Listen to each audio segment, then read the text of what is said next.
वर्षा सुंदरी के प्रति की तीसरी सुक्तियाँ की कुछ लाइनें हैं।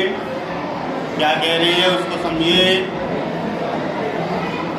कह रहा है उच्छ्वसित वच का वच पर चंचल है, बगपातों का अरविंद हार, तेरे निश्वास छू भूको बन बन जाती मलयज बयार। केकी रब की नुपुर ध्वनि सुने, जगती जगती मुख प्यास, रूप से तेरा घन केश पास। कहने हे वर्षा सुंदरी, तुम्हारा कंपन किया हुआ शरीर, अपने शरीर पे जब पानी गिरता है और हवा चलती है तो कपकपी आती है। तो कह रहे हैं वच, कह रहा उच्च वसित वच पर चंचल है। तो चंचल का मतलब वही कंपन से लिया गया है, कंपन होना। वच स्थल, वच स्थल जानते ना, जब हार पहनते हैं सीने पे आता है, उसी के बारे में कह रहे हैं। हे वर्षा सुंदरी, वर्षा के समय तुम्हारे शरीर पर कंपन होने के कारण और आसमान में बक माने बगुले सफ़ेद होते हैं, सफ़ेद बगुले पंक्ति भर जाने के कारण ऐसा लग रहा है कि आप श्वेत कमलों की माला को धारण किए हुए हो। क्या रहा है?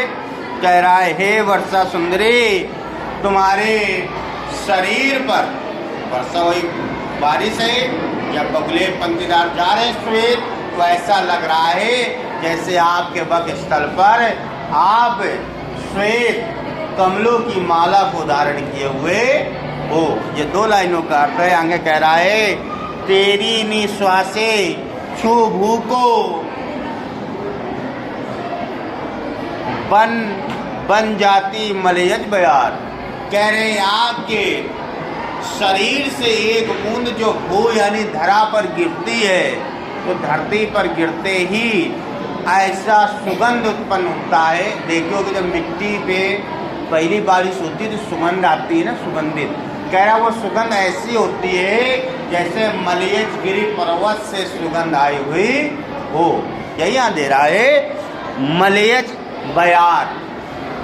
मलयज एक गिरी है, पर्वत है, वहाँ पर बहुत ही सुंदर पुष्प हैं जिसमें सुगंधित वातावरण रहता है। फिर हे वर्षा सुंदरी, आपके शरीर से एक बूंद जो धरा पे गिरती है, उस धरती की मिट्टी से जो सुगंध उठती है वो मलयज गिरी पर्वत में उत्पन्न होने वाली सुगंध के समान लगती है। और क्या कह रही है?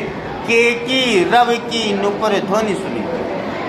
अब आपके आने से जो कोयल और मोर बोलते हैं, ध्वनि करते हैं, और वो ध्वनि ऐसा हमको लगता है जैसे आप अपने पैरों में नुपुर यानी पायल पहने हुए हो, पायलों की आवाज़ हो। और क्या कह रहा है? जगती जगती की मुख प्यास। इस तरीके के वातावरण होने से हमें अपने जीवन जीने की इच्छा बढ़ जाती है, प्यास और बढ़ जाती है। कैसे? जीने की, हाँ, यानी हमारे जीवन के जीने की हमारी इच्छा और बढ़ जाती है। हे वर्षा सुंदरी, आपके बादल रूपी जो बाल हैं बहुत ही सुगंधित है, बहुत सुंदर प्रतीत हो रहे हैं।